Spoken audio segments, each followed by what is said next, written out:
Ukraine aid falters. Israel rages on.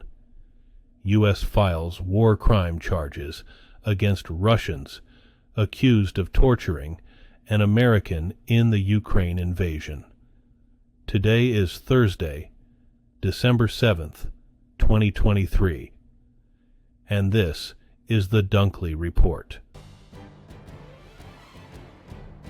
As Senate Republicans blocked the advance of tens of billions of dollars in military and economic assistance for Ukraine, President Joe Biden berated their tactics as stunning and dangerous. Yet he also signaled Wednesday openness to something GOP lawmakers want: border policy changes. The president warned of dire consequences for Kyiv if lawmakers don't act. But even as he lashed Republicans for their stance, Biden stressed that he is willing to make significant compromises on the border, if that's what it takes to get the package through Congress. Senators hope the president will help broker a deal to pass aid for Ukraine. Israeli troops say they are battling Hamas militants in the center of the Gaza Strip's second-largest city, Khan Yunis. The fighting has sent tens of thousands of Palestinians fleeing to the territory's southernmost edge, where shelters are overflowing. Aid groups warn of a worsening humanitarian catastrophe, as fighting has prevented aid groups from delivering food, water, and other supplies to the vast majority of Gaza's population. Khan Yunis is now seeing the sort of fierce urban fighting and intensified bombardment that wreaked heavy destruction across northern Gaza. The Justice Department says 4 Russian men accused of torturing an American during the invasion of Ukraine have been charged with war crimes in a first-of-its-kind case. It's the first prosecution against members of the Russian armed forces in connection with atrocities during Moscow's war against Ukraine. And it's the first time the Justice Department has brought charges under a nearly 30-year-old statute that makes it a crime to subject an American to torture or inhumane treatment during a war. The charges are largely symbolic for now, given the unlikely prospects of the department bringing into custody any of the 4 defendants who are fugitives. The center of Gaza's second-largest city has seen fighting amid Israel's widening air and ground offensive in the southern part of the territory that has displaced tens of thousands more Palestinians and worsened dire humanitarian conditions. Distribution of food, water, and medicine have been prevented outside a sliver of southern Gaza, and new military evacuation orders are squeezing people into ever smaller areas. Israeli Prime Minister Benjamin Netanyahu says his security cabinet has approved small deliveries of fuel into the Gaza Strip. The Hamas-controlled health ministry says the territory's death toll has surpassed 16,200. Around 1,200 people have died on the Israeli side, mainly of them civilians killed during the October 7 attack by Hamas that triggered the war. When Vladimir Putin came to power in 2000, the outside world viewed Russian oligarchs as men whose vast wealth, ruthlessly amassed, made them almost shadow rulers. The term has persisted well into Putin's rule, broadening in popular usage to refer to almost any Russian with a substantial fortune. How much political power any of Russia's uber-rich now wield, however, is doubtful. In the summer of 2000, Putin met in the Kremlin with about 24 of the men regarded as the top oligarchs. Although the meeting was closed, reports later said he made them a sternly clear deal: stay out of politics and your wealth won't be touched. Guyana's president has told the Associated Press that his country is taking every necessary step to protect itself from Venezuela, which has ordered its state-owned companies to explore and exploit oil and minerals in Guyana's vast Essequibo region that it considers its own. President Irfan Ali was asked if he has requested military assistance.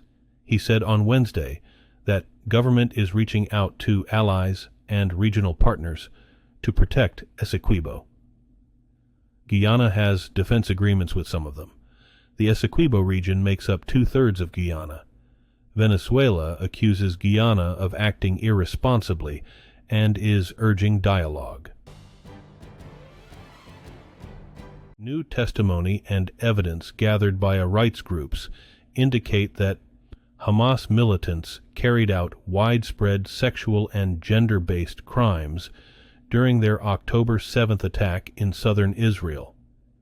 A report by the Israeli organization Physicians for Human Rights Israel says the atrocities committed by Hamas were intended to be utilized as a psychological weapon. Israel's police say they're combing through 60,000 videos seized from Hamas to bring the perpetrators of the killings, abductions, and sexual violence to justice. But when it comes to documenting sexual violence, officials say it's been harder to gather evidence, and that it's also challenging to get people to come forward. Former Prime Minister Boris Johnson has acknowledged that his government was too slow to grasp the scale of the COVID-19 crisis. But he defended his handling of the pandemic and skirted questions about whether any of his decisions had contributed to the country's high coronavirus death toll. Johnson was grilled Wednesday under oath by lawyers at a public inquiry into Britain's handling of the pandemic. Johnson opened his testimony with an apology for the pain and the loss and the suffering of the COVID victims. He said, "The government underestimated the scale and the pace of the challenge. Former colleagues, aides, and advisors have painted an unflattering picture of him over weeks of testimony." Russian President Vladimir Putin visited the United Arab Emirates and Saudi Arabia in a one-day lightning tour intended to raise Russia's profile as a Middle East power broker, even as his war Ukraine grinds on. Putin landed in Abu Dhabi, the capital of the Emirates, which is hosting the United Nations COP28 climate talks. It marked his first trip to the region since before the coronavirus pandemic and the 2022 invasion of Ukraine. Speaking at the start of his talks with UAE President Mohammed bin Zayed Al Nahyan, Putin offered to discuss energy cooperation, the conflict in the Middle East, and the Ukrainian crisis. Russian media later showed him arriving in Saudi Arabia. Yevgeny Prigozhin rose from an ex-con hot dog vendor to winning lucrative Kremlin contracts and heading a formidable mercenary army. But it came to a sudden end when his plane mysteriously exploded on August 23rd. Prigozhin's death put a final exclamation point on the brutal mercenary leader's eventful year. But he was just one of many noteworthy people who died in 2023. The world also said goodbye to former U.S. Secretary of State Henry Kissinger, former U.S. First Lady Rosalind Carter, former U.S. Supreme Court Justice Sandra Day O'Connor, former Italian Premier Silvio Berlusconi, entertainers Tina Turner and Harry Belafonte, writer Cormac McCarthy, and many others. Today's news was reported by the Associated Press. This has been the International News for Thursday, December 7th, 2023. Thanks again for joining us here at the Dunkley Report.